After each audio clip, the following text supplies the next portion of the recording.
So hey guys, divine realm সিরিজের এই এপিসোডের শুরুটা হয় গত এপিসোডের এন্ডিং সিনের সাথেই, যেখানে আমরা দেখতে পাই যে চেংজু, শাওলিং এবং সেই মিনিস্টার তিনজনেই একটি টেবিলের নিচে লুকিয়েছিল।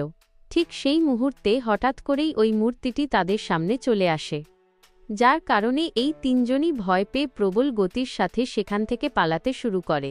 কিন্তু ওই মূর্তিটি আবারও হামলা করে দেয়, যার ফলে শাওলিং এবং ওই মিনিস্টার দুজনেই পড়ে যায়। চেংজু এখানে বেশ বিপজ্জনক জায়গায় ফেঁসে গিয়েছিল, কারণ তার সামনেই উপস্থিত ছিল সেই মূর্তিটি যে আগে মাস্টারের ওপর হামলা করছিল, কিন্তু এবার সে যাচ্ছিল চেংজুর ওপর হামলা করার জন্য।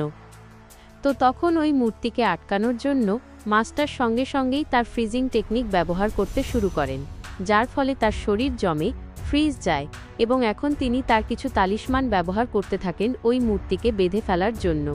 এই কাজে তিনি সত্যিই সফল হচ্ছিলেন এবং মাস্টার তার পুরো শক্তি লাগাচ্ছিলেন এটাকে ব্রেক করার জন্য। কিন্তু মূর্তির ভেতরে যে ডেমনিক পাওয়ার ভরা ছিল, তারাও তাদের পুরো শক্তির ব্যবহার করছিল, যার ফলে মাস্টার চেংজুকে বলেন যে তুমি কিসের অপেক্ষা করছো, জলদি পালাও এবং নিজের প্রাণ বাঁচাও। কিন্তু তখনই চেংজু পাশে পড়ে থাকা একটি অস্ত্র তোলে এবং সেটা সোজা নিয়ে গিয়ে মেরে দেয় ওই মূর্তিকে। কিন্তু এই ডেমনিক মূর্তির শক্তি এবং তার বডি স্ট্রেংথ অনেক বেশি ছিল, যার সাথে ধাক্কা লাগার কারণে চেংজু তো দূরে গিয়ে পড়েই, সাথে সাথে তার অস্ত্রটিও আর কোনো কাজের থাকে না, যার ফলে শাওলিং তাকে বাঁচানোর জন্য টেনে অন্যদিকে নিয়ে যায়। আর তখনই আমরা ওই মূর্তিকে দেখি, যাকে মাস্টারের শক্তির ওপর এত বেশি রাগ আসছিল যে এখন সে তার ডার্ক এনার্জি ব্যবহার করতে শুরু করে। আর এই ডার্ক এনার্জি এতটাই শক্তিশালী ছিল যে তা সোজা গিয়ে মাস্টারকে ঘিরে ফেলে, কারণ এখন আসলে ওই ডিমন স্পিরিট মূর্তি থেকে বেরিয়ে মাস্টারের ওপর এবং শরীরে হানা দিতে চাইছিল। আর সত্যিই এমনটা হতেও শুরু করেছিল, যা দেখে শাওলিং সঙ্গে সঙ্গেই মাস্টারকে চিৎকার করে বলে তার জাল থেকে বেরিয়ে আসতে। তখন তাদের হুঁশ ফেরে এবং মাস্টার বলেন, তুমি আমার মনকে নাড়িয়ে দিয়ে খুব বড় ভুল করেছ। যিনি এখান থেকে বের হওয়ার জন্য নিজের শক্তির ব্যবহার করছিলেন, কিন্তু এখন তিনি আর তা করতে পারেন না, কারণ তখনই ওই স্পিরিট বেরিয়ে মাস্টারের শরীরের ওপর হানা দিতে শুরু করে, যার ফলে তিনি তাকে ফাইট ব্যাক করেন, এমনকি নিজের 5 থান্ডার স্ট্রাইকও ব্যবহার করেন। আর এই 5 থান্ডারের শক্তি সত্যিই বেশ চমৎকার ছিল, যার সাহায্যে তিনি হামলাও করে দিয়েছিলেন, যার ফলে আমরা এখানে বেশ ভয়ঙ্কর একটি বিস্ফোরণও দেখতে পাই। আর এমনটা মনে হচ্ছিল যেন ওই ডেমনের স্পিরিট পুরোপুরি শেষ হয়ে গেছে। ওই মূর্তিটিরও অনেকগুলো টুকরো হয়ে গিয়েছিল, সেটাও ভেঙে ছড়িয়ে ছিটিয়ে পড়েছিল। তখনই তিনি নিজের ডিসাইপলদের, শিষ্যদের বলতে শুরু করেন, চিন্তা করো না এবং বাইরে এসো, আমি এর কাজ তামাম করে দিয়েছি, তোমরা এখন এই জায়গাটা পরিষ্কার করে দাও। কিন্তু ঠিক সেই মুহূর্তে যেই তার নজর যায় তার নিজের হাতের ওপর, তো তার হাত বেশ খারাপভাবে ওই ইভিল পাওয়ার দ্বারা ইনফেক্টেড হয়ে গিয়েছিল, যার ঠিক পরেই এখন ওই ইভিল পাওয়ার তার শরীরের ওপরও হানা দিতে বা প্রভাব ফেলতে শুরু করে। মাস্টারের শরীর নিজেকে বাঁচানোর জন্য এতটাই ছটফট করছিল যেন তিনি প্রাণের ভিক্ষা চাইছেন। কিন্তু এখন অনেক দেরি হয়ে গিয়েছিল, কারণ এই রুমের ভেতরেই ভরা ছিল শত শত স্পিরিট, যেখান থেকে অনেক স্পিরিট তো বেরিয়ে যায়, কিন্তু যেটা মাস্টারের ওপর নিজের কবজা জমিয়েছিল সে তার দুজন ডিসাইপলকেই দেখে, যার ফলে শাওলিং বুঝে যায় যে ইনি আর তার মাস্টার নেই। তাই সে সঙ্গে সঙ্গেই নিংজুকে চেংজু বলতে থাকে যে আমাদের এখান থেকে বেঁচে পালাতেই হবে। কিন্তু এত সহজে এমনটা করা সম্ভব ছিল না, কারণ মাস্টার পুরোপুরি ইভিল পাওয়ার দিয়ে ইনফেক্টেড হয়ে গিয়েছিলেন এবং তিনি এই দুজনের ওপরও নিজের ফ্রিজিং টেকনিক ব্যবহার করেন, যার ফলে এরা এগোতে পারে না। এমনকি তিনি তো এদের দুজনের শরীর থেকে প্রোটেক্টিভ তালিস্মানও বের করে দিয়েছিলেন, সাথে সাথে তিনি এদের দুজনকে নিজের দিকে টানছিলেন। যেখানে নিংজু, চেংজু চলে আসে শাওলিংয়ের সামনে তাকে বাঁচানোর জন্য, কিন্তু এই দুজনেরই অবস্থা খুব বেশি খারাপ হচ্ছিল, কারণ এখন তো এরা হাঁটুর ওপর ভর দিয়ে মাস্টারের সামনে চলে আসে। এই মাস্টারও নিজেরই ডিসাইপলদের ওপর সামান্য দয়াও দেখাচ্ছিলেন না, কারণ এখন এখানে যত ইভিল স্পিরিট ঘুরছিল তারা সবাই এদের দুজনের শরীরের ভেতরে যেতে শুরু করে। মাস্টারকে দেখে এমন লাগছিল যেন এই লোকটা পুরোপুরি একটি ডেমনে পরিণত হয়েছে এবং সে বলতে থাকে, আমার বহু বছরের খোঁজ এবার অবশেষে সফল হতে চলেছে, কারণ সে আজ পর্যন্ত এই 2 ডিসাইপলের মতো এত পারফেক্ট বডি কখনো পায়নি। সে বলে, যদি আমি এখনও এই সুযোগটা হারিয়ে ফেলি তবে আমি আর কখনো ফিরে আসতে পারবো না, যে এখন নিজের পুরো শক্তি লাগাতে শুরু করে এই দুজনকে পুরোপুরি পোজেস বা বশ করার জন্য। এদের শরীরে এত বেশি ভয়ঙ্কর স্পিরিট যাওয়ার কারণে এই বিষয়টি সত্যিই এদের শরীরকে তো কষ্ট দিচ্ছিলই, কিন্তু তখনই আমরা শাওলিংকে দেখি যার ভেতরে ভরা থাকে কিছু ডিভাইন পাওয়ার, যা দেখে ওই মাস্টার বলতে শুরু করেন যে তোমার সাহস কি করে হলো আমার সাথে মিথ্যা বলার, এবং তোমার কাছে এই ইনেট স্পিরিট কোথা থেকে এবং কিভাবে এলো। কারণ শাওলিংয়ের শরীরের ভেতর লুকিয়ে ছিল একটি ফক্স স্পিরিট, যে স্পিরিট মাস্টারের সাথে লড়তে তো যায় কিন্তু তিনি সেটাকে সহজেই আটকে দেন, যার হামলার কারণে ওই ফক্স একটি লিটল ফক্সে ছোট শিয়ালে পরিণত হয়ে যায় এবং এখান থেকে সঙ্গে সঙ্গেই যেতে শুরু করে একটি অন্য শরীরের কাছে, এবং সে পৌঁছে যায় রেড টেল ডিমন ফক্সের কাছে, যাকে একটি আন্ডারগ্রাউন্ড প্যালেসের ভেতর সিল করে রাখা হয়েছে প্রায় 500 বছর হল। কিন্তু এখন অবশেষে তার কাছে একটি নতুন স্পিরিট এবং নতুন শক্তিও চলে এসেছে, এবং এটা পরবর্তীতে এই গল্পের সাথে কানেক্ট হবে, যেখানে এখন ওই মাস্টার তার দুজন ডিসাইপলকেই কিছুটা দূরে ছুঁড়ে ফেলে দেন, এবং সাথে সাথে এদের পজেস করার জন্য তিনি ডেমনিক তালিসমান ব্যবহার করছিলেন। দেখতে তো এমন লাগছিল যেন এরা দুজনই অজ্ঞান হয়ে গেছে। আর তখনই ওই ডিমন মাস্টার পৌঁছে যান ওই মিনিস্টারের কাছে এবং বলতে থাকেন, তুমি যাকে ভাগাতে চেয়েছিলে, অবশেষে আমি ওই ডিমন স্পিরিটকে এখান থেকে ভাগিয়েই দিলাম। এবার জলদি মেঝেটা পরিষ্কার সাফ ক্লিন করে দাও। যে কথা শুনে ওই মিনিস্টার বলে, আপনি তো সত্যিই কাজের লোক, আপনি খুব ভালো কাজ করেছেন। কিন্তু তখনই তার নজর পড়ে যে মাস্টারের দুজন ডিসাইপলই অজ্ঞান হয়ে গেছে, যা দেখে ওই মাস্টার সাফাই দিয়ে বলেন, চিন্তা করো না, ওরা আমার ডিসাইপল, আমি ওদের পরে ঠিক করে নেব। যেই এদের শরীর থেকে ওই ডিমন পাওয়ার পুরোপুরি বেরিয়ে যাবে, এরা আবার ঠিক হয়ে যাবে। মিনিস্টার বলে, মাস্টার আপনার শক্তি তো সত্যিই বেশ লাজবাব। কিন্তু সেই মুহূর্তে মাস্টারের সাথে একটি ঘটনা ঘটে এবং ওই ইভিল পাওয়ার আবারও তার ওপর হানা দেয় এবং তার নিজের শরীর চিরে একটি ডিমন বেরিয়ে আসতে শুরু করে, যা মাস্টারেরই অবস্থা খারাপ করে দিচ্ছিল, কারণ সে তো আসলে মাস্টারেরই প্রাণের পেছনে পড়ে গিয়েছিল।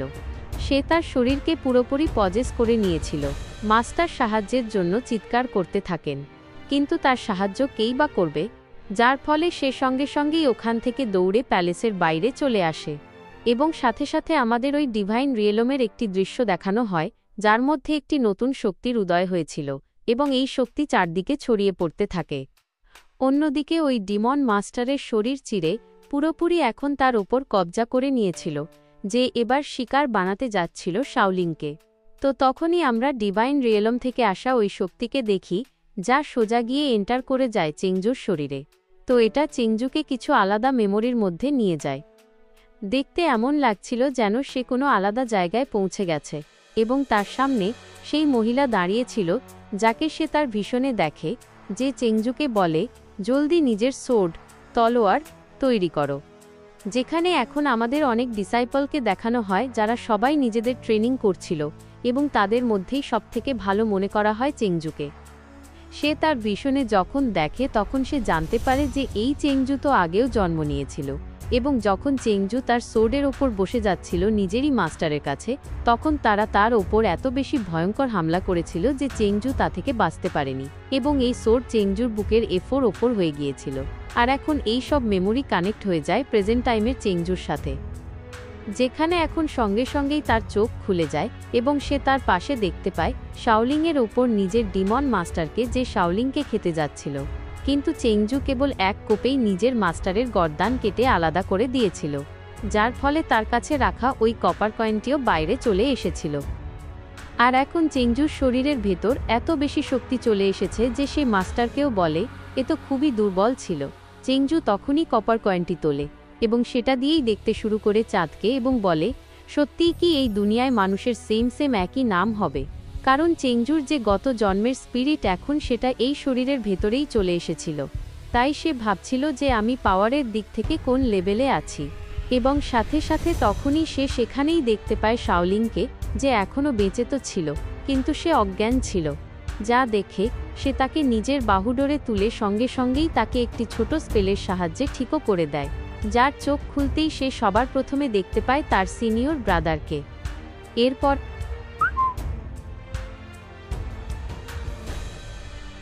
এখন গল্প এগিয়ে যায় এবং আমাদের দেখানো হয় যাও রিয়েলমের জঙ্গলগুলোকে, যার ভেতর আমরা দেখতে পাই একটি ছাতা নিয়ে আসতে থাকা মেয়েকে, যার ওপর তখনই কিছু মুখোশধারী হামলাও করে দিয়েছিল, যার ফলে তারপর এখানে শুরু হয়ে যায় একটি বেশ ভয়ঙ্কর লেভেলের ফাইট। এখন পর্যন্ত আমরা ওই মেয়েটির চেহারা তো দেখিনি, কিন্তু তার যে স্কিলস ছিল তা এতটাই চমৎকার ছিল যে সে একাই অনেক লোককে মেরে ফেলছিল, তাদের হারিয়েও দিচ্ছিল। এমনকি যেই মোমেন্টে সে আকাশে গিয়ে নিজের একটি আমব্রেলা টেকনিক ব্যবহার করেছিল, তো এই দৃশ্য দেখতেও বেশ দুর্দান্ত লাগছিল, কারণ সে এই অ্যাটাকের সাহায্যে অনেক লোককে শেষ করে দিয়েছিল। এই মেয়েটির স্কিল বেশ চমৎকার হয় এবং সে ওই লোকগুলোকে মারতে মারতে বলে, তোমাদের কি কেবল এতটাই আসে? ডিভাইন রিয়েলমে থাকার পরেও তোমরা এত বেশি দুর্বল হবে আমি কখনো ভাবিনি। সিপাহী বলে, যে কেউ আমাদের কান্ট্রির ক্ষতি করবে আমরা তাকে প্রাণে মেরে দেব। সে আরও বলে, তুমি যে লেডি যাও স্যাঞ্জের জন্য যাচ্ছ সে তো অলরেডি মারা গেছে। আর এই মেয়েটির আসলে নাম হলো যাও জিঙ্গার, যে হলো যাও স্টেটের প্রিন্সেস, যেখানে এখন তখনই আরও অনেক লোক চলে আসে যাও জিঙ্গারের সাথে ফাইট করার জন্য, তাকে আটকানোর জন্য। যাদের স্কিল বেশ চমৎকার তো ছিল, কিন্তু জিঙ্গারের সামনে টিকে থাকার শক্তি ছিল না, কারণ জিঙ্গারের এই যে আমব্রেলা ছাতা ছিল সেটা খুবই বেশি স্ট্রং মনে হচ্ছিল, কারণ সে কেবল এর এক রাউন্ডের সাহায্যেই নিজের আশেপাশের অনেক বাঁশ কেটে ফেলেছিল এবং সব লুকিয়ে থাকা লোকদের রিভিল করে দিয়েছিল যে কে কোথায় লুকিয়ে আছে। এর ঠিক পরেই এখন জিঙ্গার আকাশে গিয়ে বাঁশগুলোকে তুলে ছুঁড়ে মারতে থাকে ওই লোকদের প্রাণে মারার জন্য। দেখতে তো এমন লাগছিল যেন এ হলো কোনো ব্যাম্বু প্রিন্সেস, যাদের মারার পর সে একটি বাঁশের ওপরেই দাঁড়িয়ে যায় এবং বলতে থাকে, মা, যাদের কারণে তোমার মৃত্যু হয়েছে, তোমাকে যা কিছু ভুগতে হয়েছে, আমি তাদের বেছে বেছে মারব। যার পর এখান থেকে সিন শিফট হয় একটি ছোট ঘরের ভেতর, যেখানে আমরা দেখতে পাই চেংজুকে যে শাওলিংয়ের সাথে ফিরে এসেছিল এবং সে তার চোখ খুলতেই দেখে চেংজুকে। কিন্তু শাওলিং গত রাতে নিজের চোখে যে দৃশ্যগুলো দেখেছিল তা এখনও তার মনে চলছিল এবং তা তার মস্তিষ্ককে বেশ ডিস্টার্ব করে দিচ্ছিল তার মাস্টারের কথা মনে করিয়ে। তাই শাওলিং চিৎকার করে ওঠে এবং এখন সে দেখতে থাকে চেংজুকে যে পুরোপুরি ঠিক আছে। তাই সে বলে, আপনার তো কোথাও চোট লাগেনি। জিজ্ঞেস করে, আমাদের মাস্টার কোথায় গেলেন? তো চেংজু জানায় যে তিনি মারা গেছেন। শাওলিং বলে, তাহলে আমরা অত বড় দুর্ঘটনা থেকে কি করে বেঁচে গেলাম? তো চেংজু বলে, হয়তো এটা আমাদের ভালো ভাগ্য হবে। চেংজু অনেকক্ষণ ধরে শাওলিংয়ের জন্য একটি ওষুধ বানাচ্ছিল এবং এখন তাকে দেও, যা দেখে চেংজু সঙ্গে সঙ্গেই জানালার কাছে গিয়ে বেঁচে যাওয়া ওয়েস্ট বাইরে ফেলে দিয়েছিল। কিন্তু এখন শাওলিংয়ের মনে অনেক প্রশ্ন জেগেছিল, কারণ সে তার সিনিয়রকে তেমনভাবে দেখছিল না যেমনটা আগে দেখত। শাওলিং বলে, সিনিয়র, আপনার অনেক অনেক ধন্যবাদ আমার সামনে এসে আমার প্রাণ বাঁচানোর জন্য। আমার ভালোভাবে মনে আছে আপনি আমার জন্য কি করেছেন এবং আমি কতটা বোকা ছিলাম। আমি তো আপনাকে সবসময় বিরক্ত করতাম, কিন্তু এখন এই বিষয়গুলো চেংজুর জন্য তো ম্যাটারই করে না। তাই সে তাকে বলতে থাকে, জানি না কেন কিন্তু আমার মনে হচ্ছে যেন আমি আমার জীবনের অনেক কিছু ভুলে গেছি, কিন্তু এর সাথে সাথে জানি না কেন কিন্তু আমার মাথায় কিছু নতুন স্মৃতিও চলে এসেছে। যে কথা শুনে শাওলিং তাকে বলেও যে আসলে আপনার কি মনে পড়ছে। সে জানায়, আমি দেখি একটি ডিভাইন রিয়েলমকে এবং আমার মেন্টরই আমাকে প্রাণে মেরে ফেলেছিল। এখন এটা কবে হলো, কোনো সময় হলো, আমি আর কিছুই জানি না। যা দেখে শাওলিং তখনই তার কাছে আসে এবং চেংজু তার কপার কয়েনটি দূরে ছুঁড়ে মারে। তো সে বলে, আমরা সবসময় সেই খঞ্জর দিয়েই মারা যাই যাকে আমরা বুকে আগলে রেখেছি। যে কথা শুনে শাওলিং চেংজুকে বলে, তুমি আমাকে তো কখনো হার্ট করবে না, তাই না?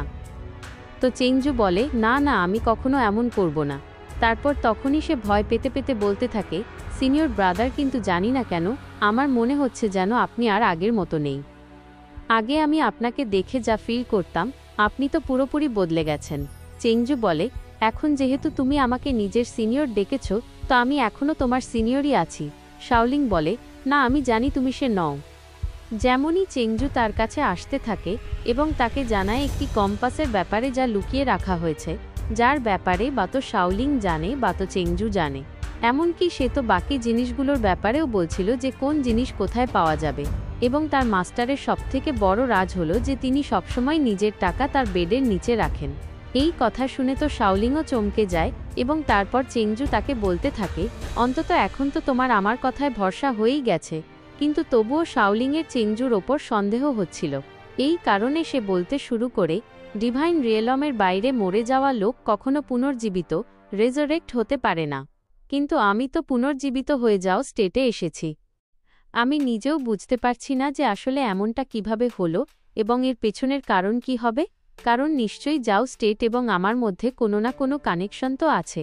আর তারপর তখনই সে শাওলিংয়ের কাছে যায়, তার মাথায় হাত রেখে বলে, কিন্তু আমি সবসময় তোমার সিনিয়র ব্রাদার থাকব। যার পর শাওলিংয়েরও বিশ্বাস হতে শুরু করেছিল যে হ্যাঁ, হয়তো এ তার সেই সিনিয়রই।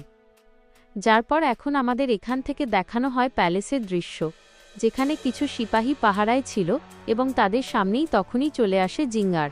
প্রথমে এরা তাকে চিনতে পারে না এবং বলে, তুমি যেই হও ওখানেই দাঁড়িয়ে যাও। এমনকি এরা তো তার ওপর হামলা করার জন্য তৈরি হয়ে গিয়েছিল, যার ফলে জিঙ্গার সঙ্গে সঙ্গেই নিজের ব্যাজ দেখায় এবং এরা বুঝে যায় যে এ তো হলো প্রিন্সেস। তো সব লোক তাদের মাথা ঝুঁকিয়ে দেয় এবং জিঙ্গার যেতে শুরু করে তার মায়ের রুমের ভেতর, যেই জায়গায় তাদেরকে খুব নির্মমভাবে মারা হয়েছিল। এবং জিঙ্গার তার হাঁটু গেড়ে বসে পড়ে। সে বলে, মা, আমাকে ক্ষমা করো, আমি তোমাকে বাঁচানোর জন্য আসতে পারিনি। কিন্তু যার কারণেও তোমার সাথে এমনটা হয়েছে, যদি আমি তাকে না মারতে পারি তো আমার জীবন তো ব্যর্থ হয়ে যাবে। তখনই আমরা শাওলিং এবং চেংজুকে দেখি, যারা দুজনেই তাদের বাড়ির ভেতর থাকে এবং শাওলিং তাকে বলতে থাকে, সিনিয়র ব্রাদার, আমার মনে হয় আমাদের নিজেদের সিটিতে ফিরে যাওয়া উচিত, যেখানে আমরা আমাদের জীবন ভালোভাবে কাটাতে পারব, কারণ এই জায়গা এখন আমাদের থাকার যোগ্য আর নেই। যে কথা শুনে চেংজু বলতে থাকে, এই যাও স্টেট কতটা অদ্ভুত, কারণ যদিও মানুষের বডি শেষ হয়ে যায় কিন্তু তাদের স্পিরিট কোথাও গায়েব হয় না। কিন্তু এটাও সত্যি যে এর কারণে ইম্পেরিয়াল সিটির ভেতর অনেক মানুষ মারাও যাচ্ছে এবং এই বিষয়টা আমাদের সিটির ভেতর থাকতেও নজরে আসছে। চেংজু বলে, এটা তো আমরা সবাই জানি যে ডিভাইন রিয়েলম ছেড়ে আর কোথাও পুনর্জীবিত হওয়া সম্ভবই নয়। কিন্তু যদি কেউ নিজের স্পিরিচুয়াল পাওয়ার ব্রেক করে বাউন্ডারি ব্রেক করে, তো হয়তো সে এমন কিছু করতেও পারে। এবং সাথে সাথে আমাদের একটি দৃশ্য দেখানো হচ্ছিল ইয়াং জেনারেল ওয়াংয়ের, যার কাছে একটি স্পিরিট যায় এবং তার প্রাণ নিয়ে সেখান থেকে চলে যায়। এই সব কিছু চেংজু ঘরে বসেই জানতে পেরেছিল। চেংজু বলে, আমরা এত সহজে যেতে পারবো না, কারণ অনেক বড় বিপদ এখন সামনে আসতে চলেছে। যার পর এখন আমাদের দেখানো হয় স্টেট রিসেপ্টরের ম্যানশন, যিনি যখন তার ব্যাক ইয়ার্ডে ছিলেন তো তখনই তার কাছে পৌঁছে যায় জিঙ্গার এবং সে তো তাকে দেখেই শকড হয়ে যায় এবং বলতে থাকে, তোমাকে তো এখান থেকে গেছো 3 বছর হয়ে গেছে, আমাকে বলো বাছা, তুমি কেমন আছো? যে কথা শুনে জিঙ্গার তাকে বলে, মনে হচ্ছে মাস্টার আপনি অনেকটাই বদলে গেছেন। আমার ভালোভাবে মনে আছে আপনার এই যে চুল তা আমার থেকে বেশি চকচকে হতো। রিসেপ্টর বলেন, আমি পুরো জাও স্টেটেরই রিসেপ্টর এবং আমাকে এই পুরো জাও স্টেটের দায়িত্ব নিজের কাঁধে সামলাতে হয় এবং যখন জাও স্টেটের বয়স বাড়বে তো স্বাভাবিক বিষয় যে আমিও তো বুড়ো হবই। জিঙ্গার বলে, আজ থেকে 20 দিন আগে যখন আমার মাকে কিয়া প্যালেসের ভেতর প্রাণে মারা হলো... আপনি কি আমাকে বলতে পারেন যে ওই সব কিছু হওয়ার সময় আপনি কিছু কেন করেননি? রিসেপ্টর জানান যে আপনার মাকে প্রাণে মারার জন্য এখানে উইজার্ডকে আনা হয়েছিল এবং আমি এতটাই মজবুর হয়ে গিয়েছিলাম যে আমি সেই সময় কিছুই করতে পারিনি। যে কথা শুনে জিঙ্গার বলে, এখন তো আমার মনে হচ্ছে আপনি সত্যিই বুড়ো হয়ে গেছেন। যাকে ঠিক এবং ভুল নজরে আসে না, বরং নজরে আসে তো নিজের ক্ষমতা। যার পর আমাদের শাওলিং এবং চেংজু দুজনকেই দেখানো হয় জুইলিং অ্যাল্টারের কাছে এবং এটা সেই দরজা যেখান থেকে এরা যেতে পারবে তাদের নর্মাল সিটির ভেতর। মিনিস্টার চেংজুকে বলেন যে এখন যেহেতু তোমার মাস্টার মারা গেছেন, তাই এই টাকা নাও এবং এখান থেকে চলে যাও। তো চেংজু শাওলিংকে দেখে লর্ড শ্যাংকে বলতে থাকে যে আজ আপনাকে আমার একটু বেশিই ক্লান্ত দেখাচ্ছে। যা শুনে লর্ড শ্যাং বলেন যে আমাদের ইম্পেরিয়াল সিটি অনেক বড় বিপদে আছে, তাই আমি কিছু সিপাহীকে পাঠিয়েছি এমন কোনো মাস্টারকে খোঁজার জন্য যে আমাদের সাহায্য করতে পারে। কিন্তু প্রায় 15 দিন হয়ে গেছে যখন থেকে আমরা কোনো সফলতাই পাচ্ছি না। যে কথা শুনে চেংজু বলে, এখন যেহেতু আপনার কাছে আর কেউ নেই তো কেন না আপনি আমাকে একটা সুযোগ দিন। যে কথা শুনে লর্ড শ্যাং বলেন, এটা তো তুমি দেখেইছো যে তোমার মাস্টারের কি হাল হয়েছিল, কেন তুমি বেকার নিজের প্রাণকে বিপদে ফেলছো? যে কথা শুনে চেংজু তাকে বলতে থাকে, কাল রাত 2টোর সময় আমি সিটির ভেতর এক অদ্ভুত ঘটনা হতে দেখেছি এবং সাথে সাথে আমি এই কথাও জানি যে কাল রাতে প্যালেসের ভেতর আরও একজন মারা গেছে। যে কথা শুনে লর্ড শ্যাং শকড হয়ে যান এবং তিনি বলেন, তুমি আসলে কিভাবে জানলে? চেংজু বলে, এটা তো আমার সিক্রেট, কিন্তু যদি আপনি আমাকে সুযোগ দেন তো আমি আপনার সামনে সবকিছু খুলে রেখে দেব। যার ফলে লর্ড শ্যাং এদের দুজনকেই নিজের সাথে নিয়ে যেতে থাকেন এবং আমাদের ওই দৃশ্য দেখানো হয় যেখানে ইয়াং মাস্টার ওয়াংকে মারা হয়েছিল। চেংজু যখন তার হেড মাথা দেখে তো তার ওপর এক বেশ অদ্ভুত সাইন বা চিহ্ন তৈরি হয়েছিল এবং এ পঞ্চম এমন ব্যক্তি যাকে এই নিশান বা চিহ্নের সাথে মারা হয়েছে। চেংজু তখনই লর্ডকে বলতে শুরু করে, আপনি আমাকে ভালোভাবে বলুন যে অ্যাকচুয়ালি প্যালেসের ভেতর কি হয়েছিল। তো লর্ড শ্যাং বলেন, তুমি কেবল নিজের কাজে মন দাও, বেকার প্রশ্ন কেন করছো? তো চেংজু বলে, কি হবে যদি তার পরের টার্গেট আপনি হন? যে কথা শুনে তো লর্ড শ্যাংও ভয় পেয়ে যান এবং এখানে এখন হতে থাকে এক অদ্ভুত ঘটনা, কারণ তখনই ধুলোর কণা মিলে এখন সামনে চলে আসে মাস্টার উইজার্ড। লর্ড শ্যাং বলেন, মাস্টার আপনি আসলে এভাবে এখানে কেন এসেছেন? এবং উইজার্ড বলে, ইয়াং জেনারেল ওয়াং এক আকস্মিক মৃত্যু মরেছে এবং আমার এই কথার ভয় হচ্ছে যে হয়তো এসব কিছু ওই এনচ্যান্ট্রেস করছে। যেমন লর্ড শ্যাং বলেন, কিন্তু আমি এখনও পর্যন্ত এই কথার একটাও প্রমাণ পাইনি। তখনই সে ইয়াং জেনারেল ওয়াংয়ের বডি দেখে এবং সে সব কিছু অ্যানালাইজ করে তার বডিতে আগুনই লাগিয়ে দেয়, যা দেখে সবাই শকড হয়ে যায়, কারণ ইয়াং জেনারেল ওয়াংয়ের বডি পুরোপুরি জ্বলতে শুরু করেছিল। এমনকি এর কারণে তো সব লোকও পালাতে শুরু করে। উইজার্ড বলে, এই সব কিছু করা হচ্ছে এক গোস্টের ভূত দ্বারা, যা সেই গোস্ট হয় যার ব্যবহার খোদ উইজার্ড করেছিল, এবং বলে যে আসলে ফিরে এল কিভাবে, যার চিকিৎসা করার জন্য এবং সবকিছু জানার জন্য উইজার্ড সঙ্গে সঙ্গেই এখান থেকে চলে যায়।